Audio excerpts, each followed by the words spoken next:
Welcome to the Fire and Earth podcast with your hosts, Jason Mefford and Kathy Groover.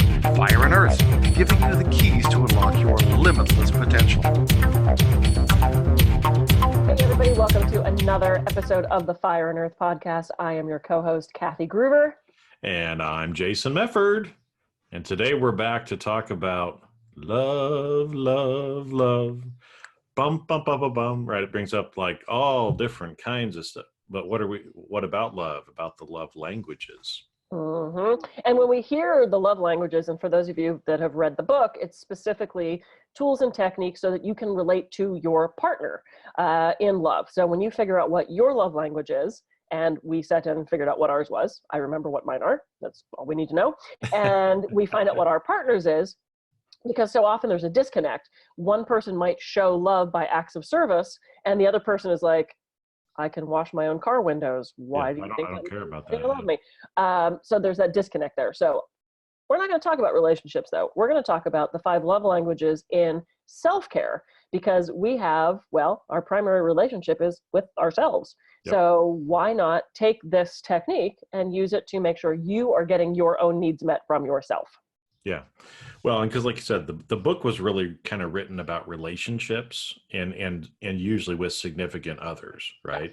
But you can also use these concepts, and as we talk about them, you can use it for self-care, but you can also use it in your relationship with other people as well, right? Because the more, and there's all kinds of personality tests like Myers-Briggs and other things like that are out there, the DISC model for communication. Those are all tools to help us be able to interact better with other people. So as we're talking about this, we're going to be applying it kind of towards self-care and realizing again, how can we soothe ourselves? What can we do to help ourselves? But it's also, as we're talking about these concepts, think about how can you use this in your relationships as well outside of yourself? So for those of you who don't know, let's talk about what the 5 love languages are. So the first one is physical touch. Physical touch. Yep. That's like touch, touch, touch, right? It's literally physical. That is what that is. Touch. Okay. Physical touch. And that happens to be my first love language. I love in relationship, hand holding, cuddling, snuggling. If you walk by and just touch my back, if you touch my head, that to me means you love me and that that you're there for me. Now, how do we translate that into self-care? Well, I can ask a friend for a hug. I can go get a massage. I can do something, a facial, a haircut. I mean, even getting my hair cut, to me, someone playing with my hair, scalp rub, all that stuff feels good to me. So in a self-care regimen, adding something in that is touch involved is going to be really important to me, and that's going to help me get my needs met. So that's one of the ways that we can translate that from relationship into how we're caring for ourselves. Yeah, because getting hugs from other people is great, but literally, if you're just by yourself, just touch yourself. Okay, I mean, you can, you're looking at me all funny, right? Sorry, I'm thinking about songs and other stuff that are going on. But okay, so here's the thing, right? Oh, my mind. Yes, yes, touch yourself. You can touch yourself however you feel like, but Sorry, I'm a 14-year-old boy sometimes. But you can't, I mean, literally actually just like, stroking your arm a little bit. Or a hand rub or a temple. Absolutely. Rubbing your ears a little bit, doing things like that. That's a good one. Is actually a way where, if you're feeling a little unhinged, you can kind of relax. And again, if there's nobody else around to be able to give you a hug, you can do a few things like that. And actually like rubbing your ears like that. Yeah, very soothing. It actually feels really great. Yeah. And so you can actually incorporate that kind of stuff in as well. Okay. So wasn't it you that talked about hugging yourself, that you could actually do this and hug yourself? Yeah. And I know it actually sounds weird, but literally, you give yourself a hug and you actually feel better. Yeah. I mean, it seems a little weird, but do it. It actually works. Yeah. So absolutely. That's kind of touch yourself. How about words of affirmation? Words of affirmation. Yeah. And we did an episode on affirmations of, I am fabulous, I attract money, whatever it is. This is a little bit different. In partnership, the point of that in the book is words of affirmation are, I love you, you're important to me, you're beautiful, you look great, I'm so happy you're in my life. That actually is my number 2 one. I love hearing that. I love hearing that I'm appreciated, that I'm loved, that I'm cared for. So in relationship, I like that verbal feedback. So I like the physical touch and the verbal feedback. But what about in self-care? What can we do with words of affirmation in self-care? Well, even just like what we've talked about with affirmations, that you're telling it to yourself, right? Mm-hmm. And so again, even the simple things like I like myself, I'm valuable for who I am on the inside. Yeah, Saying all of those things, we can actually say those things to ourselves as well, and it absolutely. also helps soothe and give us, kind of what we need to hear there. So it's a little ironic, but yeah, the affirmations that you're doing to try to change your beliefs or to manifest certain things Mm-hmm. actually also help you in self-care, Yeah, if that happens to be one of your love languages. absolutely. Absolutely. So next down the list, we've got quality time. Mm. So is quality time like going to dinner and then just like sitting on your phone the whole time and checking the sports scores? Oh, yeah. Isn't that quality time? Works for me. If the Steelers are on, If the Steelers are playing, it's right? all Okay. over, man. Like, don't even expect to hear from me for the next 5 hours. And don't sit too close because you'll get a terrible towel in the eye. It's So happened. what is quality time is not just being with someone, right? Right. But Well, it's actually spending quality time with them. Well, and it depends on what quality time means for you. Is that sitting in a movie theater? Is that sitting there watching TV? Is that a dinner? Is that gazing? I mean, you really have to define what that means to you. But for self-care, if quality time is one of your one or two top love languages, and we all have a mix of all of them, we all need a certain amount of all of this. Maybe you take yourself for a walk on the beach. Maybe you take yourself to dinner. Maybe you take some time to meditate. Maybe you consciously pet the cat. It's giving yourself time to do whatever it is you need to do to recharge. And I'm very guilty of this. It's my third on my list of the 5 love languages, but I don't typically give myself enough time to enjoy the things around me. And it's funny because when I finished my schooling and I got my PhD, my diploma had arrived. And I was so excited. I was like, oh my God, I got my diploma. I'm so excited. Oh, good. So now and I launched into this thing and my client goes, Kathy, like, what? She goes, you just shit all over your PhD. Huh. Can you give it 10 minutes to sink in before you move on to the next thing? That's what I tend to do. Okay, well, that's off the list. What do I do next? And I realize I have to slow down and I have to give myself that time, one, to process things, and two, to actually enjoy the things that I've worked so hard for. If you're just moving on to the next thing and not taking that time, then what'd you do it for? Yep. Well, and like you said, the quality time can look like a lot of different things depending on how you value or what you consider to be quality time. Yeah. So like you said, going for a walk on the beach, going to a garden, going on a run, just doing something that is purely for you, Yep. even if it's only 5 or 10 minutes, it gives you that you time, that quality time with yourself. Mhm. And especially for people that are introverts, like I'm actually an introvert. I know you're like, what? What? I don't know the introvert you. You don't know the introvert me. I need some time by myself to be able to recharge. Yeah. And so again, sometimes that could even be just, silently sitting with myself for a while, or, picking up a book and reading, Yeah. that has nothing to do with business or anything else, just something for pleasure, that you can spend 5, 10 minutes, a half an hour on, to be able to give you that quality time that you need. Yeah. And I am a crazy, crazy extrovert. I am so high extrovert. And there are still moments where I'm like, okay, I'm an extrovert till I'm not. And I hit that level where I fill up and I'm like, nope. And I want to go into my little only child space and I want to sit in a room by myself just for like 10 minutes.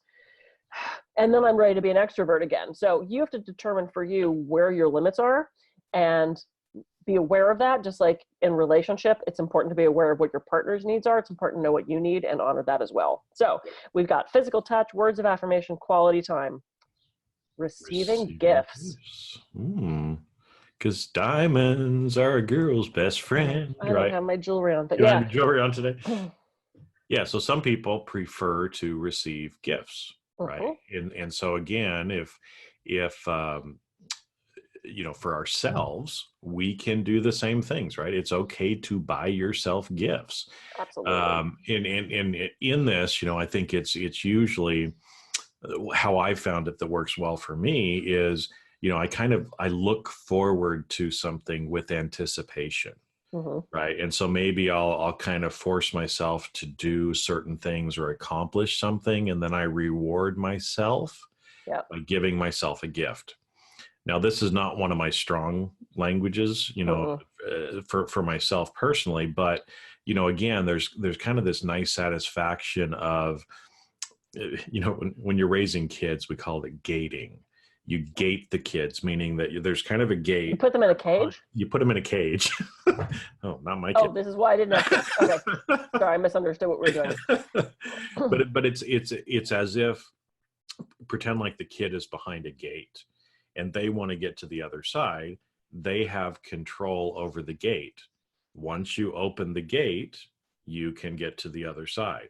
And so you can use gifts as a way to gate yourself, to say, when I accomplish this, as kind of a motivation standpoint, when I accomplish this, when I do that, then I can have this particular gift. Yep. And so it's a way of kind of motivating yourself.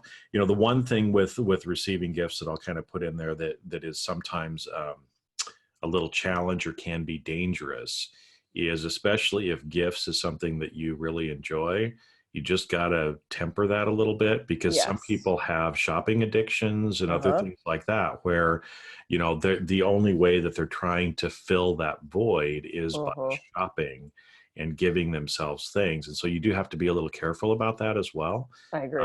But there are ways, like I said, that you can actually give yourself gifts to be able to, again, show that self-care. And it's like a woohoo, I did this and I got whatever this gift was that I got for myself. Right, exactly. And it's funny, when I was an actor in LA, I had a really dear friend named Boo. Bob Boo. And for the longest time, I thought his name was Babu. Like from Seinfeld, it was Bob Boo. Anyway, shouting out to Robert Boo. When we would have an audition, and we oftentimes got called for like similar projects or similar plays, when we would have an audition, he would go buy himself a toy. He would literally go to a toy store and he would buy some kid's toy that was just fun for him, and he would play. When I had an audition, I would go get a massage. So I went the physical touch route. He went the buy himself something route, which is just, the love languages didn't even exist back then. I mean, they existed, but the book didn't. But it was just interesting. And thinking back to that, it's like I went straight to physical touch and he went straight for gifts. So it kind of talks about what our personality types are. Yeah. Well, and it shows, but see, I would even say a massage, even though it's touch, quality time, is quality time, and it's a gift to yourself. Oh, well, yeah. No. Well, then everything's a gift to ourselves. The point of gifts is I want a physical gift. Yeah. Like a physical, like bracelets and diamonds. And diamonds. Diamond bracelet.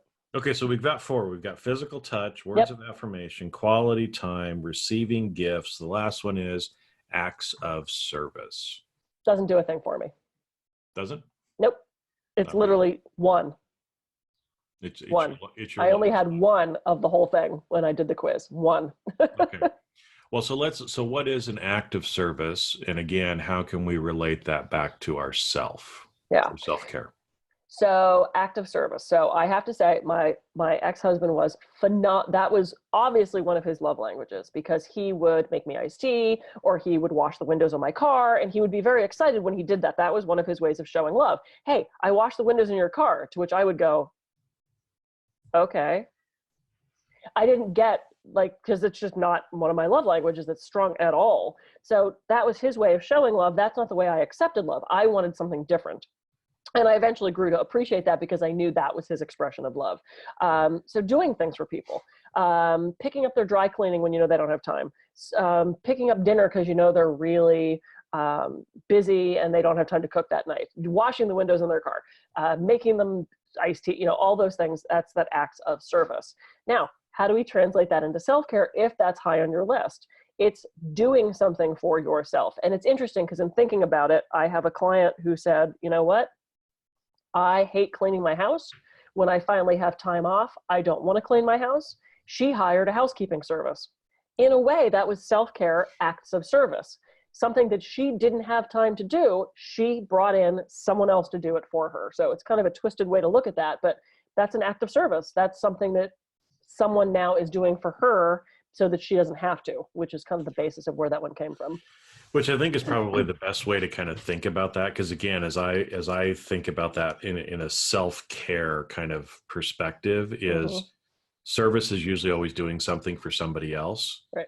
But in this case, like you said, maybe it's allowing yourself to take something off your plate that you normally do, like cleaning the house. Well, instead, if give yourself an act of service by hiring someone to clean your house for you. Yeah. Or by doing some of those other things is a way that, again, we can kind of provide that act of service to ourselves. And that frees up our time to be able to then do other stuff, maybe have some of that me quality time if we need that as well, or other things like that too. So. Yeah.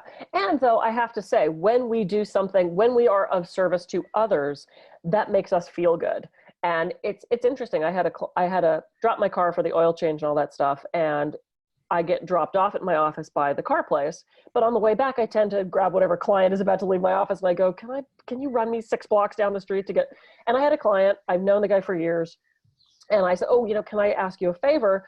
If you have a second, and I knew he was on his way home, I said, would you mind dropping me at the car place? I got an oil change this morning, and he said, it would be my pleasure. He said, thank you for allowing me to be of service. Mm-hmm.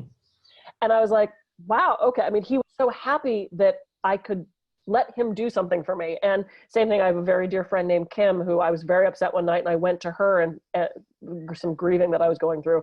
And she said, thank you. She said, I love being of service. She said, I don't get to do this enough for people. She said, so thank you for letting me be of service to you. And it's like, I never really think about it that way because I'm of service to people all day doing massage, as are you. We're teaching them stuff and we're allowing them to expand their consciousness and grow. We're of service to others, which allows us to feel good. So if that is one of your love languages, being of service to others might be that thing that really makes you feel good. Well, I think it's interesting. The way you brought that up actually made me think, because I think sometimes we, at least for myself, acts of service again for me is lower. And part of that might be that I was always taught, to be self-reliant, and we do things ourselves, and you take care of yourself, and, all that kind of stuff. But the one thing I've heard before too, is if you're feeling down, go help somebody, and you'll feel better. And so, we can do that where, again, we offer to try to help someone else and try to provide an act of service to someone else. But as you were talking, I was even thinking we should provide opportunities for people to serve us as well. Yeah. And I'm not talking about this in a way of like being a taker and trying to take advantage of or manipulate other people, but allowing other people the opportunity to serve. Yeah. Because I know a lot of times, we don't get that. And so I think you shared 2 great examples right there with your client taking you back down to get your car and your friend.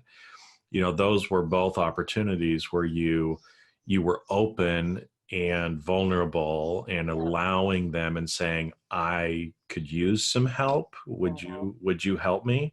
Because that actually takes courage to do. Yeah. And I think, again, this kind of does tie into the self-care, is allowing ourselves to have other people serve us is probably, how one of the ways that we can have that self-care in serving others is allowing people to serve us. Yeah. No, that's really good. And I'm glad you brought, because I was raised primarily by my dad, who was be self-sufficient. You don't need anybody and da, da, da, da. And so for my entire life, when people have offered to do something for me, I tend to go, no, I got it. And I've actually backed off on that. And I've started to go, yeah, you can do that. Thank you. Thank you. And please say thank you. Yes. Please say thank you. Well, and I've noticed too, the last 6 months, probably especially, I've tried to reach out to more people when I felt like I needed some help. And that was very difficult for me. Yeah. But it wasn't even the help that they provided, but the fact that I had the courage to ask for help. Yeah. That was the self-care for me. And I remember there were a few examples where I felt like this weight on me. And just the fact that I reached out or sent a text to somebody and said, hey, I could really talk, can you talk today? Yeah. Just the fact of actually doing that helped kind of release or lift the burden. And I felt totally different, as well. And so maybe again, that's a way kind of from an acts of service of how we can actually do some self-care is allow other people to help. Yeah. That's great. I've been doing that more as well, given everything that we've had a heck of a year. But yeah, I mean, there were times I was grieving for my dad or for, and I reached out to people. I'm like, hey, I could use you today. Yep. Yeah. So good. Oh, this ended up being a lovely episode. I love love. So you can use the 5 love languages that we talked about. So physical touch, words of affirmation, quality time, receiving gifts, and acts of service. Not only can you use these in your relationships with, significant or romantic relationships, you can use them with other people that you have relationships with. But as we talked about today, it's also a way for us to soothe and provide that self-care to ourselves that we all desperately need at different points in our life. Because when you're freaking out, you need a little self-care. Just a little. Just a little, right?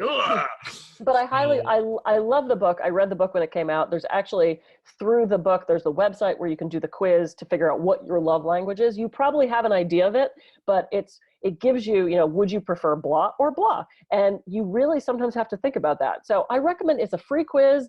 I did it. You have to put your email in, but they don't spam. Like, I've gotten not one thing from them. So they're not going to spam you with a bunch of crap. But it's interesting to figure out what your language is. And I highly recommend, I don't care how long you've been in a relationship with someone, tell them what your love language is. Tell them what you need to make you happy. Because if your needs aren't being met, there's going to be a chasm that starts to build, and it grows and grows and grows. So know what you need, know who you are, and communicate that to your partner, just to throw a little bit of relationship in there. But yeah, well, once again, it's gone really fast. It has, and we're to the end of this episode. So we're to the end. Kathy, Excellent. Any final thoughts, Kathy? No, it's just what I just said is, know who you are and what your needs are. Because if you don't know what you want, if you don't know what those values are, then you can't expect someone to meet them. I mean, you can't call up Domino's Pizza and say, bring me a pizza, and then be mad that they didn't bring you the flavor you wanted. Yeah. It doesn't work that way. You have to be specific in asking for what you need. So figure out who you are, figure out what you need, and then ask for it. Yep. It's a process. So anyway, having said that, I am Kathy Groover. I can be reached at kathygruver.com. And I'm Jason Mefford. I can be reached at jasonmefford.com. And we will see you on a future episode of the Fire and Earth podcast. Take care. See ya.